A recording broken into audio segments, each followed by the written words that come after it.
በስመ አብ ወወልድ ወመንፈስ ቅዱስ አሐዱ አምላክ አሜን። በክርስቶስ ክርስቲያን በወልድ ውሉድ በመንፈስ ቅዱስ መንፈሳውያን የተሰኛችሁ የልዑል እግዚአብሔር ሰዎች እንደምን አደራችሁ፣ እንደምን ዋላችሁ፣ እንደምን አደረሳችሁ። እኔ እግዚአብሔር ይመስገን በጣም ደህና ነኝ። ዛሬ ትንቢተ ኢሳይያስ ምዕራፍ 11 ቁጥር 6 እስከ 9 ያሉትን በጣም አጭር ቃል ይመስላሉ፣ ግን በጣም ረጅም ናቸው እና እነሱን ባጭሩ በቻልነው አቅም 15 ነጥቦች አውጥተንላቸው ከዚህ ውስጥ እንተነትናቸዋለን ማለት ነው። እስኪ ቃሉን አብረን አንብበው። ትንቢተ ኢሳይያስ ምዕራፍ 11 ቁጥር 6 እስከ 9 ተኩላ ከበግ ጠቦት ጋር ይሰማራል፣ ነብርም ከፍየል ጠቦት ጋር ይተኛል። ጥጃና በሬ የአንበሳ ደቦልም በአንድነት ይሰማራሉ፣ ታናሽም ልጅ ይመራቸዋል። ላምና ድብ አብረው ይሰማራሉ፣ ገመሎቻቸውም በአንድነት ያድጋሉ። አንበሳ እንደ በሬ ገለባ ይበላል፣ የሚጠባም ሕፃን በእባብ ጉድጓድና በእፉኝት ቤት ላይ እጁን ይጭናል። እነርሱም አይጎዱትም፣ በተቀደሰውም ተራራዬ ላይ ማንም አይጎዳም አይጠፋምም። ብዙ ውሃ ባህርን እንደሚሸፍን ምድርም እግዚአብሔርን በማወቅ ትሞላለችና ይላልና ስለ ቃሉ የልዑል እግዚአብሔር ስም የተመሰገነ ይሁን። እንግዲህ ይችን ካልን ሁላችሁም ትንቢተ ኢሳይያስ ምዕራፍ 11 ቁጥር 6ን ከፍታችሁ ብትከታተሉኝ ደስ ይለኛል። ምክንያቱም ትንቢተ ኢሳይያስ ላይ ነው ሙሉን ቶፒካችን ያደረግነው ዛሬ እና ትንቢተ ኢሳይያስ እንግዲህ በጣም ብዙ ትንቢቶች የተነገሩበት በጣም ብዙ ስለ ክርስቶስ ትንቢቶች ያሉበት ልናያቸው የሚገባ አሁን በሐዲስ ኪዳን ላይ እየተተገበሩ ያሉት ወደፊትም ሊተገበሩ ያሉት የሚናገር ነውና በጣም ትልቅ ምዕራፍ ነውና እንግዲህ ምን ይላል መሰላችሁ? የመጽሐፉ እጅግ ጥልቅና ረቂቅ ሚስጥር ያለው ነው ይሄ ማለት ነው። እና ደግሞ የክርስቶስ መንግስት ሰላምና የሰው ልጅ መታደስን የሚያሳይ ክፍል ነው። ምን የሚያሳይ ነው? የክርስቶስ መንግስት ሰላምና የሰው ልጅን መታደስ የሚያሳይ ክፍል ነው። ሌላውሳ ክፍሎቹ ደግሞ ከፋፍለን ስናያቸው ደግሞ ምን ይላል መሰላችሁ? ይሄ የመጀመሪያ እንደ መግቢያ ማለት ነው። እያንዳንዱ ጥቅስ እንግዲህ ምን ማለት እንደሆነ እንየው እስኪ። የመጀመሪያው ምን ይላል መሰላችሁ? እያንዳንዱ ቃል ትርጓሚውም ማለት ነው። ይህ ትንቢት እንስሳት እንደ ምሳሌ ምን ብሏል በመጠቀም የሰዎችን ጠባይ ምን የሚል ነው የወጣውን ወይንም የሚመጣውን መንፈሳዊ ለውጥ የሚያብራራ ነው። ምን የሚያሳይ እንስሳቶችን እንደ ምሳሌ ተጠቅሞ ምን የሚያሳይ ነው የሚመጣውን ወይንም የወደፊቱን ምን የሚያሳይ ነው መንፈሳዊ ለውጥን የሚያብራራ ነው። ምን ይላል? ተኩላ ከበግ ጠቦት ጋር ይሰማራል፣ ነብርም ከፍየል ጠቦት ጋር ይተኛል። ቁጥር 6 ላይ ማለት ነው። ምን ማለት ነው? ተኩላና ነብር በምን ይመሰላሉ? በጨካኝ ይመሰላሉ፣ በነጣቂ ይመሰላሉ። አጥፊ ሰዎችን ምን ይላሉ ማለት ነው? ያመለክታሉ። ምንን ያመለክታሉ? አጥፊ የሆኑ ሰዎችን ምን ይላሉ? ያመለክታሉ። እሺ አጥፊ ሰዎችን። በግና ፍየል ደግሞ የዋሃን ምንም የማያውቁ መከላከያ የሌላቸው አማኞችን ምን ይላል ማለት ነው? ያሳያል። ምን በግና ፍየል ማለት ነው። እና አጠቃላይ ትርጉሙ ምንድነው ስንል እንግዲህ ቀደም ሲል ጨካኝና ሰዎችን ያርዱ፣ ያሰቃዩ፣ ይገርፉ፣ ያሳድዱ ምናምን የነበሩ አህዛብ ማለት ነው ወንጌልን አምነው የዋሃን ክርስቲያኖች ጋር በፍቅር በአንድነት ይኖራሉ እንደማለት ነው ማለት ነው። ይኖራሉ እንደማለት ነው። ይሄን ወደፊት እየዘረዘረው ስለምንሄድ እዚህ ጋር ትንሽ ነው የምላችሁ። እሺ ጥጃና በሬ የአንበሳ ደቦልም በአንድነት ይሰማራሉ፣ ታናሽም ልጅ ይመራቸዋል ማለት ደግሞ ምን ማለት ነው? የቃሉ ትርጓሜ ብለን ስናይ አንበሳ የነገስታት የኃያላን ምሳሌ ነው። ምን አንበሳ ማለት ነው። እሺ ነገር ግን በክርስቶስ መንግስት ውስጥ ኃያላን ተራ ሰዎች ወይንም እኩል ይሆናሉ ከማን ጋር? ከሌላው ከክርስቲያን ወንድማቸው ጋር እንደማለት ነው።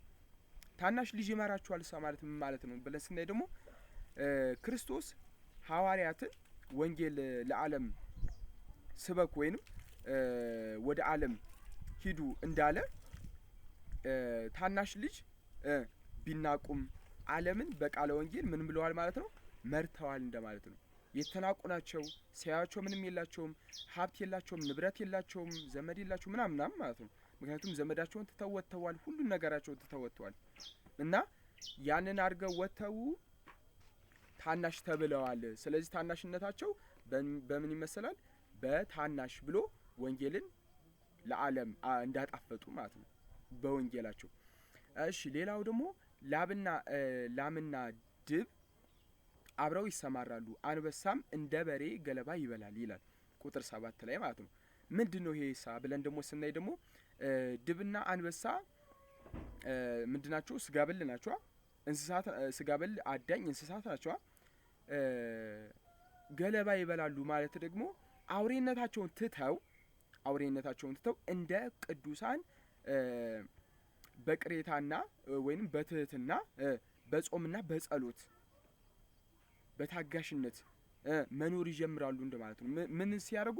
የክርስቶስን ፍቅር ሲቀምሱ። አውሬ ነበሩ፣ ስጋ ይበሉ የነበሩ።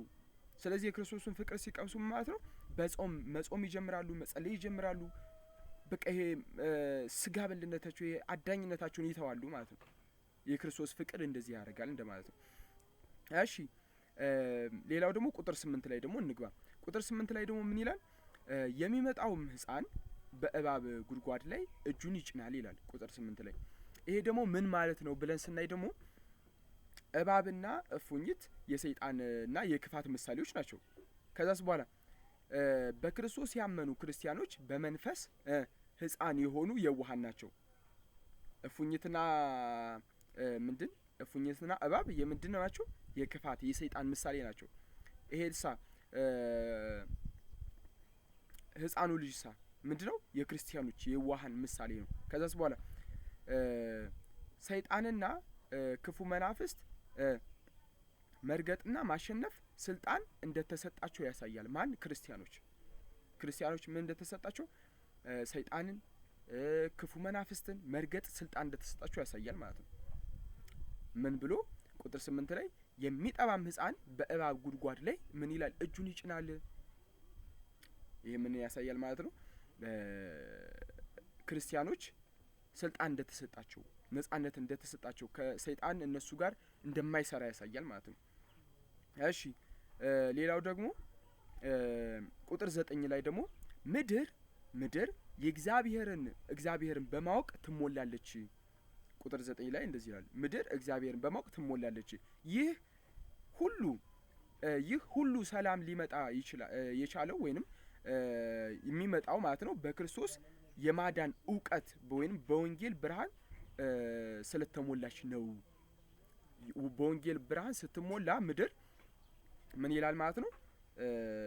የእግዚአብሔር በማወቅ ትሞላለች ማለት ምድር እግዚአብሔርን በማወቅ ትሞላለች፣ ታድጋለች፣ ሰላሟን ታገኛለች እንደማለት ነው። እና ይህን ያክል ካልነው ከ6 እስከ 9 እያንዳንዱን ደግሞ ምንድነው ምሳሌነቱ ምናምን እያል ለማብራራት እንሞክር ማለት ነው። እሺ የመጀመሪያው እንግዲህ የመጀመሪያው የአራዊትና የዋሃን እንስሳት አብሮ መኖር ይህንን ያሳያል። ወይንም የባህሪ መለወጥ። ለምሳሌ አሁን ቅድምን ብለናል፣ ስጋበል የነበሩ አሉ።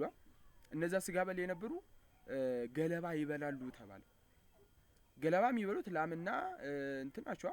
ላም ናት ገለባ የምትበላው፣ ላምና በሬ ምናምን እንደዚህ። ድብ ገለባ አይበላም፣ አንበሳ ገለባ አይበላም።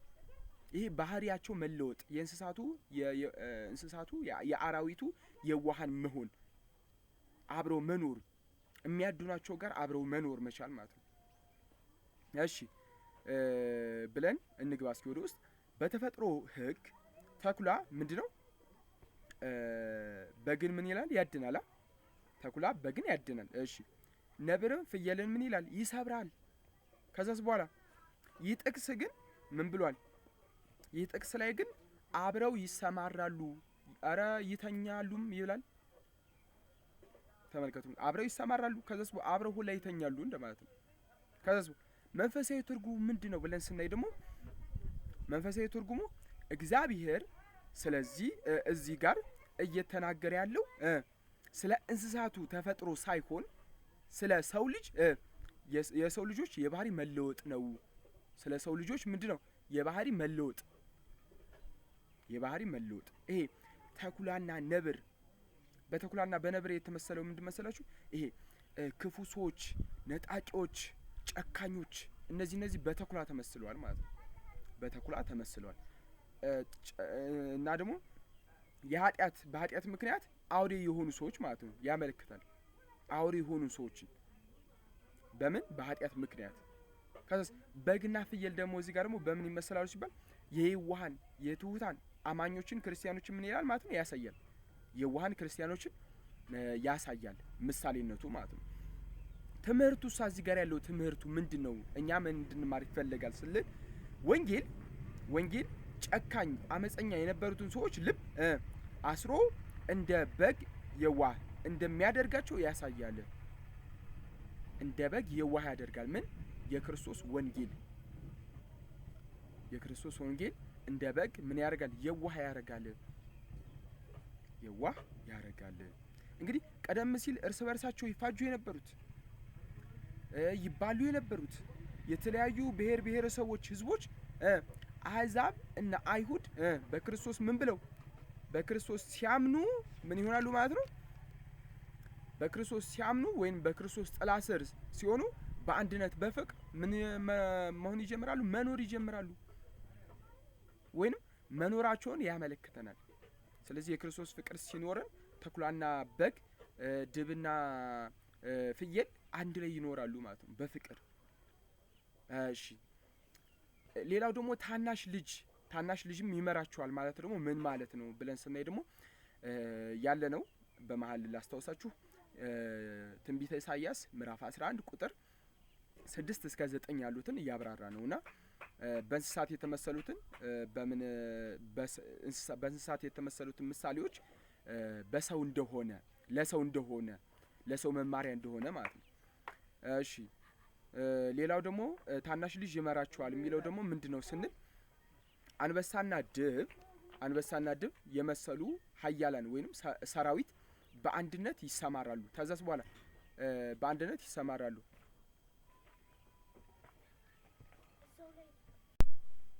እሺ እና ኃይል ያለው እረኛ ሳይሆን ታናሽ ልጅ ይመራቸዋል ይላል። ምንን? አንበሳና ድብ እንግዲህ ምንድናቸው? ኃያላን ሰራዊት ናቸው እና በአንድነት ሲሰማሩ ኃያል ሰራዊት ወይንም ኃይለኛ እረኛ ሳይሆን ታናሽ ልጅ ይመራቸዋል።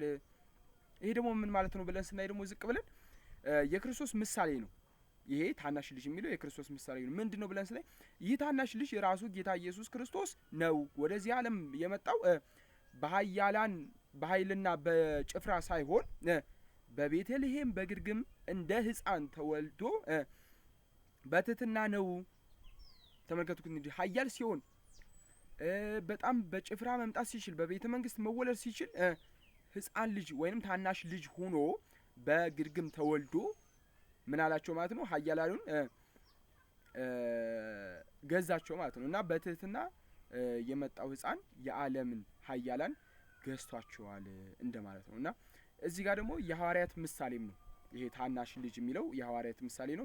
ምንድነው ስንል ደግሞ የክርስቶስ ሐዋርያት በዓለም ፊት የተናቁ ያልተማሩ እንደ ታናሽ ልጅ ደካማ የሚመስሉ ነበሩ። ነገር ግን እንደ አንበሳ ድብ የጨከኑትን የዓለም ነገስታት ፈላስፎች በቃለ ወንጌል መርተው ወደ ክርስቶስ ምን ብለዋል? ወደ ክርስቶስ ማህበር አምጥተዋቸዋል እንደማለት ነው። ምን ታናሽ ተብለው የተገመቱት በክርስቶስ ቃለ ወንጌል ወደ ክርስቶስ ምን ብለዋቸዋል ማለት ነው? ማህበር አምጥተዋቸዋል። ስለዚህ ይሄ ታናሽ ልጅ የሚለው አንድ ሐዋርያትን ያሳያል፣ ሁለት ደግሞ ክርስቶስን ያሳያል ማለት ነው። እሺ ሌላው ደግሞ አንበሳ እንደ በሬ ገለባ ይበላል ማለት ምን ማለት ነው? ወይንም ስጋዊ ምኞትን ማሸነፍ እንደማለት ነው። ይሄ አንበሳ ምን ይበላል ማለት? አንበሳ እንደ በሬ ገለባ ይበላል ማለት ነው። አንበሳ እንግዲህ ስጋ በል እንስሳ ነው። ይሄ ሁሉም የሚያውቀው ነገር ነው። ገለባ ወይም ሳር ይበላል ማለት በተፈጥሮ ተቀየረ እንደማለት፣ ተፈጥሮ ይሄ ማንነቱ ተቀየረ እንደማለት ነው። ምን ይበላል ማለት? ገለባ ይበላል ማለት ነው። እሺ ምንድነው ይሄ? ወደኛ አምጥተን ምንድነው ይሄ ነገር እኛን የሚያስተምረን ስንል የንስሐና የቅድስና ምሳሌ ነው። ምን ይሄ ገለባ መብላት የሚባለው ማለት ነው። እና ጨካኝና ጨካኝና በስጋዊ ምኞት ምን ያሉ የሰለጠኑ ሰዎች እንደ አንበሳ ስጋ መጎምጀት ጠባይ ያላቸው ይመሰላሉና ንስሐ ገብተው ስጋዊ ፍቃዳቸውን እንደሚተዉ እንደሚገቱ ምን ይላል ማለት ነው ያሳያል። ምንም ንስሐ ገብተው ይሄ ስጋ እንብላ ሁልጊዜ እንደን የሚለውን ባህሪያቸውን ይተውና ምን ይላሉ ማለት ነው ንስሐ ገብተው ይሄን ነገር ፍቃዳቸውን ይሄ ስጋዊ ፍቃዳቸውን ትተው ለመንፈሳዊ ወይንም ለመንፈሳዊ አካላቸው እንደሚበረታቱ እንደሚያድጉ በዛ በመንፈሳዊ አካላቸው ያሳያል ማለት ነው። ትርጉሙ ይሄ ምንድነው ብለን ስናይ ደግሞ እንዳጠቃላይ ይሄ ትርጉሙ ምንድነው ብለን ስናይ ልክ እንደ በሬ የትህትና የጾም የጸሎት እና ደግሞ የእግዚአብሔርን ቃል በመንፈሳዊ ምግብ እየተመገቡ መኖር ምን ይላል ማለት ነው ያሳያል ወይንም ይለምዳሉ እንደማለት ነው። ይሄ አሁን እንዳጠቃላይ እኛም እንድንማረው ዓለምም እንዲማረው የሚፈልገው ምንድነው ማለት ነው እንደ በሬ ትሁት መሆን በመጾምን ጸሎት ማድረግን የእግዚአብሔርን ቃል እንደ መንፈሳዊ ምግብ መመገብን ምግብ ብቻ ስጋ መብላት ብቻ አይደለም። ምንን ያሳያል ማለት ነው የእግዚአብሔርን ቃል እንደ መንፈሳዊ ምግብ እየተመገቡ መኖርን ያሳያል። እሺ ቀማኛ ነጣቂ የነበሩ ሰዎች ደግሞ በጽድቅ ህይወት መኖር እንደሚጀምሩ ምን ይላል ማለት ነው ያሳያል። ይሄ ጠቅለል አድርገን አንበሳ እንደ በሬ ገለባ ይበላል የሚለውን ስናየው ማለት ነው። ሌላው ደግሞ ህፃኑ በእባብ ጉድጓድ ላይ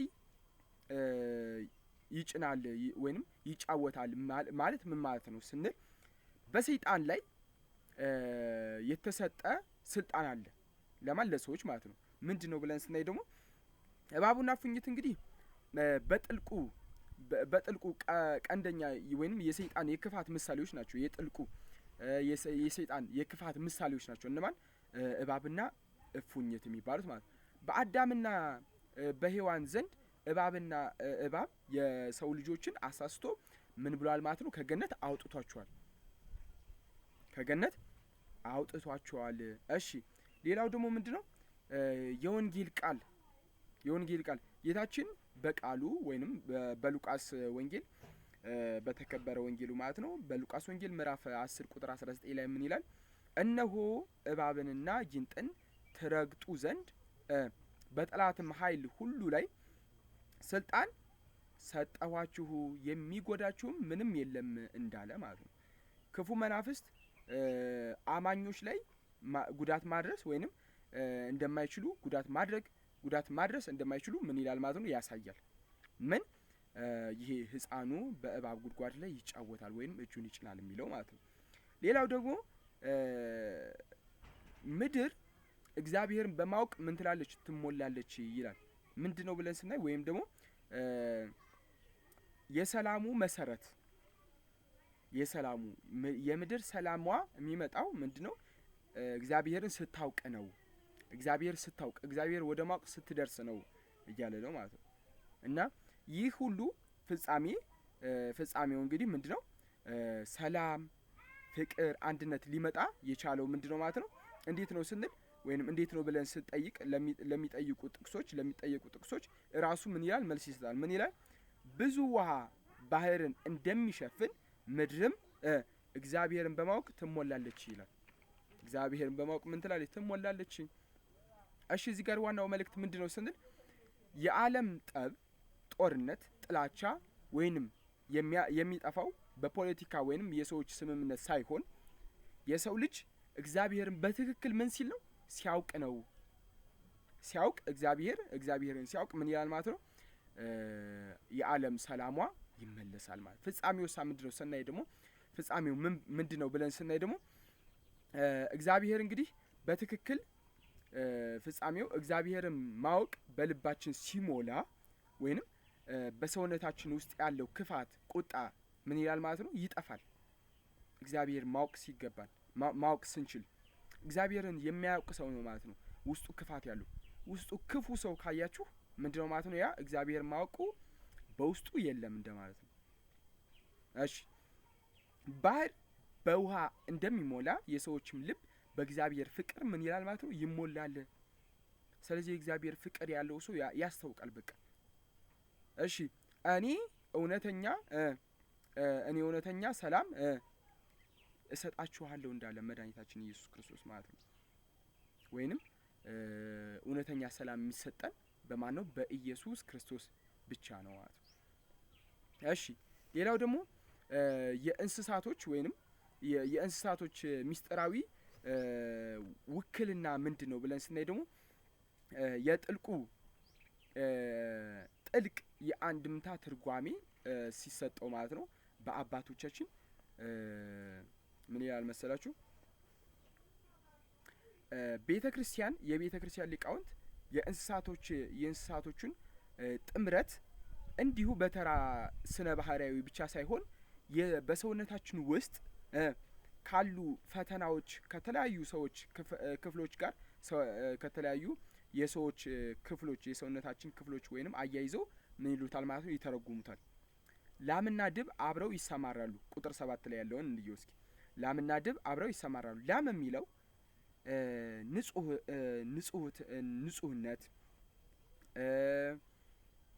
የምታመሰኳ ናታ ላም። ከዛስ በኋላ ቃለ ወንጌልን ምንድነው የምታብሰለስል መሆን ምእመን ምን ትላለች ማለት ታሳያለች። ቃለ ወንጌልን በልቧ ምን የምትመላልስ ቃለ ወንጌልን ለመተግበር የምትሞክር የዋህ የሆነች በውስጧ ፍቅር ያለ የእግዚአብሔር ፍቅር ያለ መሆኑን ምን ያህል ማለት ነው ያሳያል። እሺ ድብሳ ምንድነው ብለን ስናይ ድብ ደግሞ በመለኮታዊ ትርጓሜ የስግብግብ ምንድነው ምሳሌ ነው። የስግብግብነትና የቁጣ ምሳሌ ነው ወይንም ያመለክታል። ይሄ ስግብግብ የሆነ ሰውን ቁጠኛ የሆነ ሰውን ምን ይላል ይወክላል። ሚስጥሩ ምንድነው ስንል ላምና ድብ እንግዲህ አብረው ይሰማራሉ ማለት በቤተ ክርስቲያን ውስጥ ቀደም ሲል በስግብግብና በንዴት ይኖሩ የነበሩ ሰዎች ካመኑ በኋላ ማለት ነው ምንድነው ካህናትና ቅዱሳን ከሚያስተምሯቸው መንፈሳዊ ምግብ ከቃለ እግዚአብሔር አብረው ምን ይላሉ ማለት ነው ይመገባሉ ማለት ነው። ላምና ድብ ብለን ለሁለት ከፍለን አየናቸው። ስለዚህ ምን ማለት ነው ላምና ድብ አብረው ይሰማራሉ እንደማለት ነው። ምን ማለት ነው? ካመኑ በኋላ በትህትና ወይንም ካህናትና ቅዱሳን ከሚያስተምሯቸው መንፈሳዊ ምግብ አብረው ምን ይላሉ ማለት ነው ይመገባሉ ወይንም ይካፈላሉ። ሲካፈሉ ምን ይሆናሉ ማለት ነው የክርስቶስን ፍቅር ያገኛሉ። እሺ የሚመጣው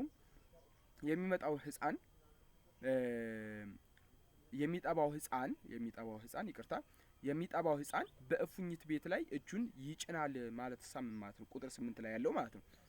እሺ የሚጠባው ህፃን ሲል ገና ከኃጢአት ዓለም ወጥተን ወደ ክርስቶስ የክርስቶስን ወተት የመጀመሪያ ትምህርት ወይም የመጀመሪያውን ትምህርት ስንቀምስ ማለት ነው የሚጠቡ አዲስ አማኞች ወይንም አዲስ አማኞችን ያሳያል ማለት ነው። አዲስ አማኞችን ምን ይላል ያሳያል። እሺ እጁን ይጭናል ማለት ምን ማለት ነው ደግሞ ስንል በእምነትና በቅድስና ኃይል የሰይጣን አሰራር ምን ይላል ማለት ነው ይገዛሉ። እሺ ያሸንፉ ማለት ከዛስ በኋላ ማንም ክፉ መንፈስ ሊጎዳቸው ወይንም ሊያጠቃቸው ምን ያህል ማለት ነው አይችልም። ክፉ መንፈስ ሊያጠቃቸውም ሊጎዳቸውም አይችልም። እሺ ዛሬ ደግሞ ይህ ጥቅስ ለዛሬ አማኞች ወይንም ለዛሬ ተማሪዎች ምን አይነት ትምህርት ወይንም በህይወታቸው ውስጥ ምን አይነት ትምህርት ይሰጣቸዋል ብለን ስናይ ደግሞ ይህ ትንቢት እንግዲህ ለሰዎች ስናስተምር ወይንም ታሪካዊ ብቻ ሳይሆን ምንድነው ዛሬም በቤታችን በህይወታችን እንዴት መተርጎም እንዳለብን ምን ይላል ማለት ነው በሚመሰሉ 3 ነጥቦች ማስረዳት እንችላለን። ምን ይላል ማለት ነው? አንደኛ በውስጣችን ያለውን አውሬነት ምን ማለት መግራት። በውስጣችን አውሬነት አለ። ያን አውሬነት ማለት መግታት። ከዛስ በኋላ እያንዳንዱ ሰው በባህሪው ውስጥ የተኩላነት ወይንም የማጥቃት ወይንም የእንስሳት የትዕቢት ወይንም የእባብ የተንኮል ጠባይ ሊኖራቸው ምን ይላል ማለት ነው ይችላል። ምክንያቱም ሰው ናቸውና ማለት ነው። ከዛስ በኋላ ትምህርቱ እንዳጠቃላይ ምን እንማር ስንል ትምህርቱ ክርስቶስ ወደ ልባችን ስናስገባ ግን እነዚህ የተፈጥሮ ቁጣዎች፣ ክፋቶች ምን ይላሉ ማለት ነው ይለውጣቸዋል። ማን? ኢየሱስ ክርስቶስ ማለት ነው። በራሳችን ኃይል መለወጥ ያልቻለውን ክፉ አመል ወይንም የእንስሳዊ ግብር የእግዚአብሔር ቃል እንደ በሬ የዋህና ታዛዥ ምን ያደርጋል ማለት ነው ሊያደርገው ይችላል፣ ያደርገዋል። እንደ በሬ የዋህና ታዛዥ ያደርገዋል ማለት ነው። ሌላው ደግሞ ሁለተኛው ደግሞ እውነተኛ ሰላም በእግዚአብሔር እውቀት ምን ይላል ማለት ነው ይመጣል። ዛሬ በዓለማችን በቤተሰብ ደረጃና በዓለም አቀፍ ደረጃ ሰላም አጥታለች። ማን? ዓለም ማለት ነው። ከዛስ ሰዎች ሰላምን በገንዘብ በስልጣን ወይንም በጦር መሳሪያ ምን ይሏታል ማለት ነው ይፈልጓታል። ይሄ ደግሞ የማይሆን ነገር ነው፣ አይመጣም ማለት ነው እግዚአብሔርን በማወቅ ነው እንጂ። እሺ በዚህ እንዳጠቃላይ ሰው ምን ይማር ብለን ስናቀርብ ደግሞ ጥቅሱ እንግዲህ ሰላም የሚመጣው ምድር እግዚአብሔርን በማወቅ ምን ስትል ነው ስትሞላ ነው። ምን ብለናል? ምን እያነበብን ነበር? ትንቢተ ኢሳይያስ ምዕራፍ 11 ቁጥር 6 እስከ 9 ያለውን ማለት ነው። እሺ እና እግዚአብሔርን ማወቅ ስትሞላ እንደሆነ ምን ይላል ማለት ነው ይናገራል። እግዚአብሔርን ማወቅ ማለት ስሙን መጥራት ብቻ ሳይሆን ትእዛዙን ማክበር፣ በፍቅር መኖር። እግዚአብሔር የምታውቅ ቤት ሰላም አላት። እግዚአብሔር የምታውቅ ሀገር ፍቅር አላት። እግዚአብሔር የምታውቅ ሀገር ምን አላት? ፍቅር አላት፣ ሰላም አላት። ፍቅር አላት፣ ሰላም አላት ማለት እና ፍቅር እንዲኖራት ሰላም እንዲኖራት እግዚአብሔር ማወቅ አለባት። ሌላው ደግሞ ሶስተኛው ደግሞ በየዋህነትና በትህትና ማሸነፍ። ዓለም እንግዲህ የሚያከብራቸው ኃያላን አሉ። ጨካኝና ተናጋሪውን ነው የሚያከብረው። ኃይለኛውን፣ ጨካኙን፣ ተናጋሪውን ነው የሚያከብረው። ነገር ግን በእግዚአብሔር መንግስት ውስጥ አራዊትን የሚመራ ታናሽ ልጅ ነው። ትምህርቱ ምንድነው እዚህ ጋር ስንል ደግሞ እኛ ክርስቲያኖች ዓለምንና በዙሪያዋ ያሉትን ክፉ ነገሮች ማሸነፍ ያለብን በክፋት ሳይሆን በትህትና፣ በየዋህነት፣ በንጹህ ልብ ወይም በንጽህና፣ በትህትና የክፉዎችን ቁጣ ምን ያህል ማለት ነው ያበርዳል ወይም ማብረድ እንችላለን እኛ ማለት ነው። እሺ ሌላው ደግሞ እስካሁን ባይዘው 8ኛ ደርሻለሁ። እሺ ርዕስ እየሰጧቸው ስለሆነ ከታሪኩ የተገኙ ህያዋን ምስክሮች ወይንም የአንበሳና የድብ መገራት። ይሄን እስኪ በህያው በሆነ ምስክር እንየው። ይሄ ጽሁፍ ብቻ ነው ወይንስ በህይወትም በህያውም የተደረገ ነገር ነው ብለን ስናይ ይህ የኢሳይያስ ትንቢት እንግዲህ በሰዎች ልብ ላይ ብቻ ሳይሆን እግዚአብሔርን የሚያውቁ ቅዱሳን አባቶች ህይወት ውስጥ በተገዥነት ወይም በተፈጥሮ እንስሳት ላይ በተግባር የታየበት ታሪክ ክስተት አለው። እስኪ የህያዋን የሆኑ ታሪኮችን እንመልከት ይልና ቅዱስ አባ ማርቆስ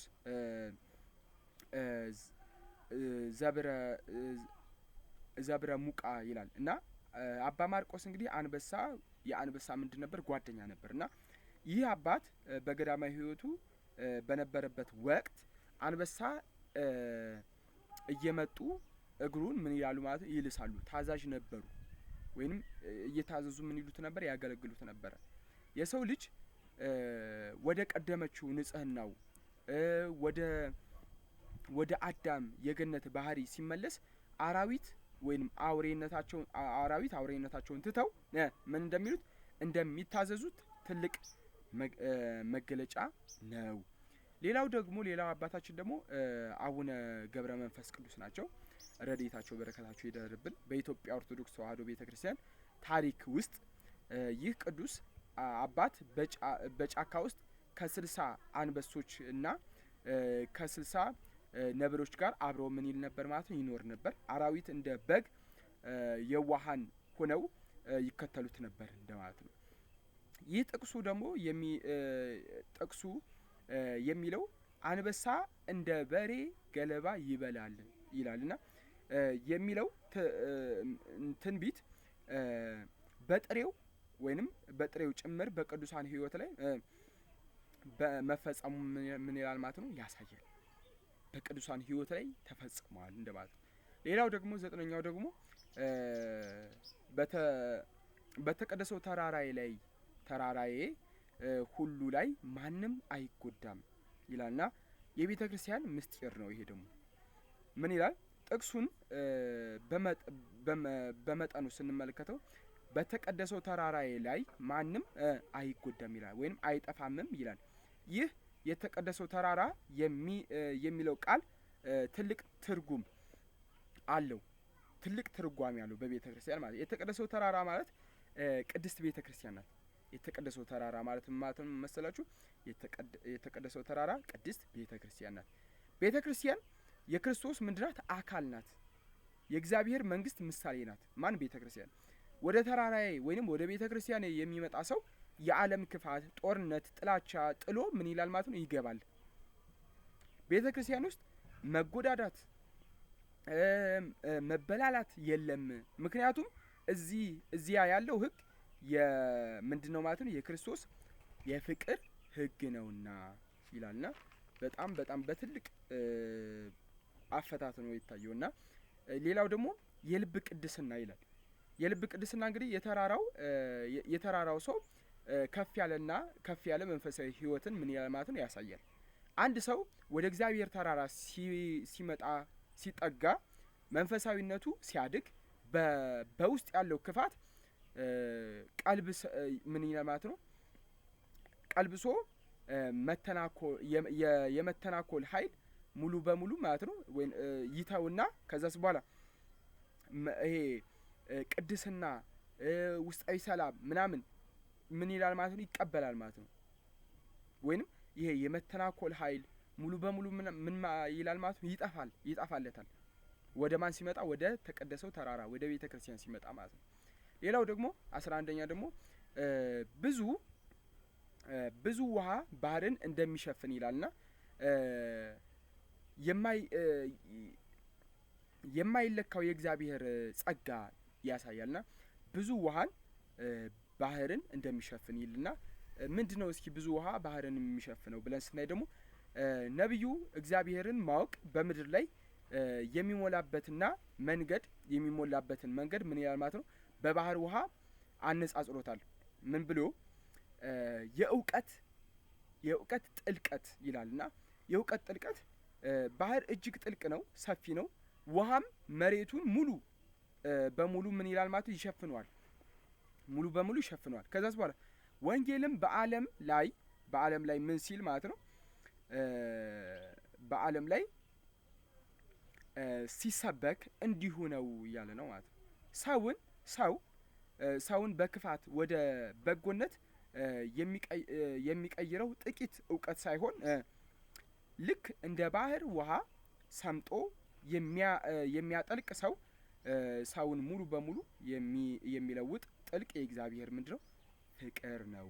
ስለዚህ ሁለንተናዊ መለወጥ ደግሞ አለ። ደግሞ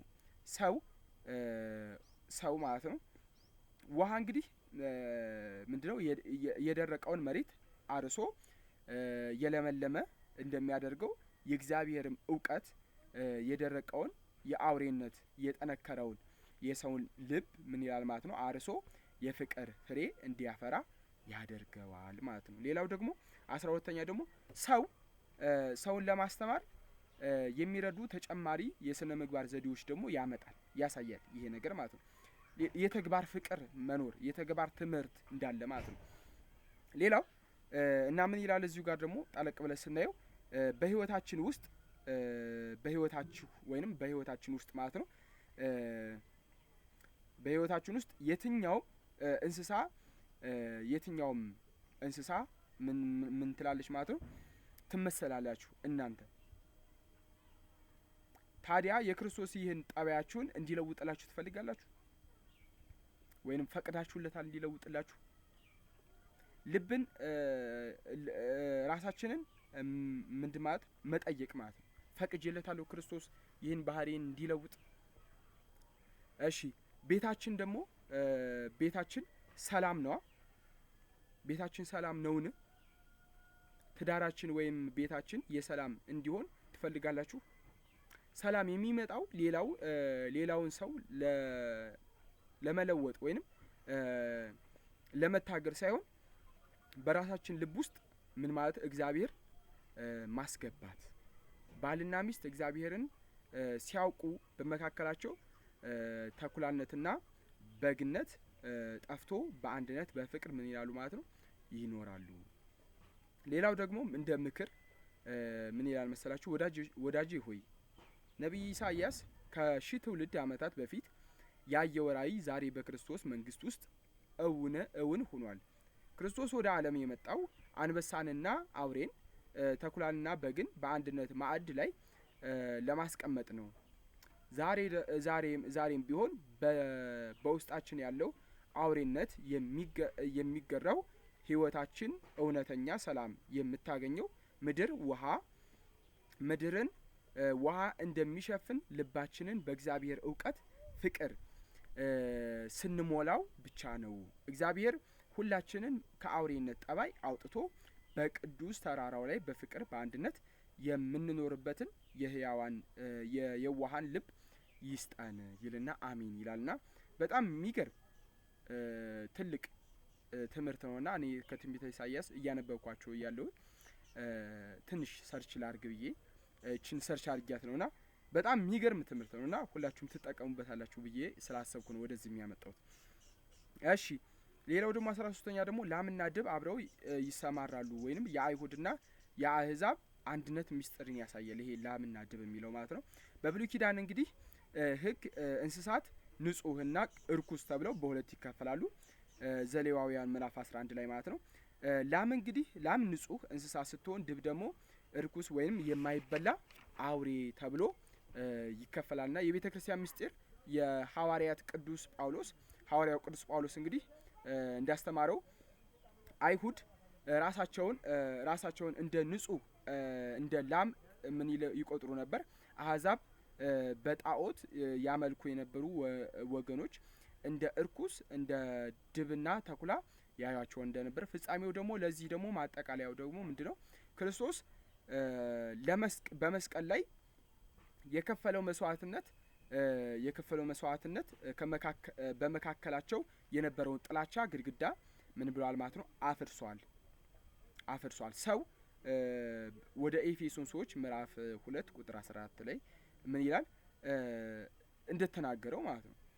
ስለዚህ ላምና ድብ አብረው ይሰማራሉ ማለት ቀደም ሲል የተለያዩ የነበሩት አይሁድና አህዛብ በክርስቶስ ደም በአንድነት ቀርበው የአንድ ማህበር ወይንም የቤተ ክርስቲያን አባል ሆኑ ማለት ነው። 14ኛው ደግሞ ምን ይላል መሰላችሁ? 14ኛው ከአዲስ ኪዳን ጋር የሚገናኝባቸው ማጣቀሻዎች ይበልጥ እንዲበራራ ይልና የጴጥሮስ ራእይ ወይንም የሐዋርያት ስራ ምዕራፍ 10 ቁጥር 11 እስከ 15 ማለት ነው። ቅዱስ ጴጥሮስ በራእዩ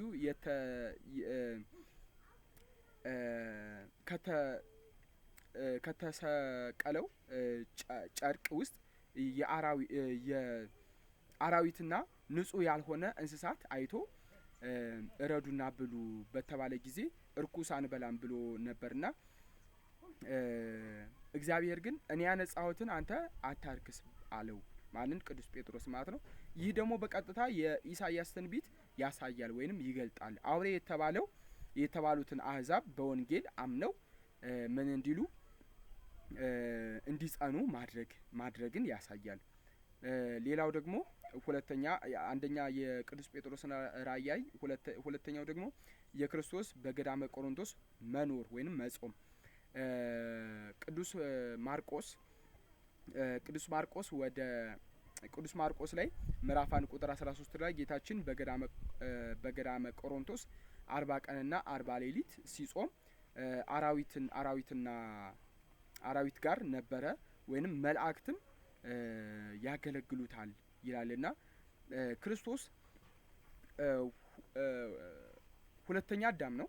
ክርስቶስ ወደ ምድር ሲመጣ አራዊት ሁሉ በፊቱ ምን ብለዋል ማለት ነው ተገዢ መሆናቸውን ያሳያልና ኢሳይያስ ምዕራፍ 11 ቁጥር 6 ላይ ያለው ማለት ነው ትንቢት በእርሱ ምን ብለዋል ማለት ነው መጀመሩን ያሳያል። ቁጥር 3ኛ ደግሞ የምናየው ደግሞ የሰባው አርደት ጉዞ ሉቃስ 10 ቁጥር 3 ላይ ማለት ነው ጌታችን ደቀ መዛሙርቱን ሲልካቸው እነሆ እንደ በጎች በተኩላዎች መካከል እልካችኋለሁ አላቸው። ነገር ግን በወንጌል ስልጣን ተኩላዎቹን ወደ በግ እንዲለውጡ በእባብ ላይ እንደሚጫወቱ ስልጣን ሰጣቸው። ማን? ጌታችን መድኃኒታችን ኢየሱስ ክርስቶስ ማለት ነው። ገለባ ይበላል የሚለው ደግሞ እና 15ኛ የማጠቃለያው ገለባ ይበላል የሚለው ይሄ የባህሪ መለወጥ ወይም የቅዱሳን ማዕድን ያሳያልና አንበሳ ስጋን ትቶ ገለባን ይበላል የሚለው ወይም መባሉ ክርስቲያን የሆነ ሰው ሊኖረው የሚገባውን መንፈሳዊ ዲሲፕሊን ምን ይላል ማለት ነው ያሳያል። የስጋ ፈቃድ መግደል ይሄ ስጋ መብላት አላ ያንን ምኞት የዓለም ምኞትን ያሳያል። ይሄ ስጋ ልብላ የሚለው ማለት ነው። ገለባ መብላት ወይም ሳር መብላት ደግሞ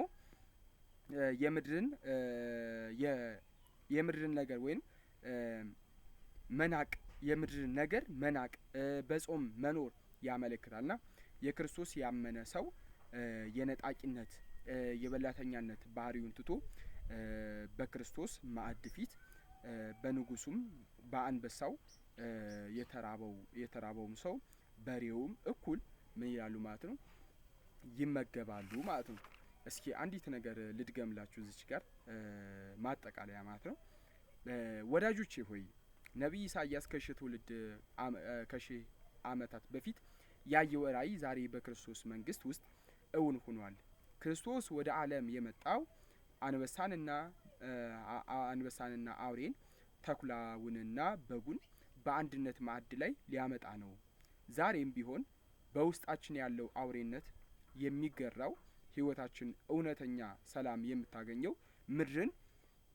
ምድርን ውሃ እንደሚሸፍን ልባችን በእግዚአብሔር እውቀትና ፍቅር ስትሞላ ብቻ ነው። እግዚአብሔር ሁላችንን ከአውሬነት ጠባይ አውጥቶ በቅዱስ ተራራ ላይ በፍቅር በአንድነት የምንኖርበትን የዋህነት ልብ ሰጠን ይላል። አሜን። ስለ ቃሉ የልዑል እግዚአብሔር ስም የተመሰገነ ይሁን። እኛም እንግዲህ በተማርነው ቃል 30 60 መቶ ያማረ ፍሬ እንድናፈራ የልዑል እግዚአብሔር ፈቃድ ይሁንልን እና ስለተከታተላችሁኝ አመሰግናለሁ። ላይክ፣ ሼር፣ ሰብስክራይብ እንዳይረሳ።